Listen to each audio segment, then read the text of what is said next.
Nice juga rumah sewa yang kau recommend kat aku ni. Dapatlah aku tidur sebilik dengan kau. Kebetulan aku punya roommate tu dia pindah keluar. So alang-alang tu aku duduk seorang, aku ajaklah kau masuk sekali.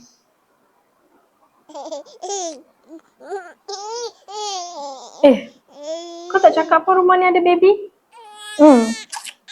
Memang ada baby. Biasanya waktu-waktu macam ni lah, waktu yang sama macam ni mesti dia akan nangis. Macam sekarang ni nangis. Nangis? Aku rasa dia macam tengah gelak. Macam ada orang tengah agah dia. Macam ada someone main dengan dia. Nangis lah.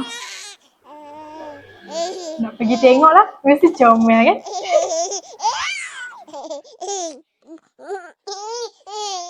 Bilik ni ke?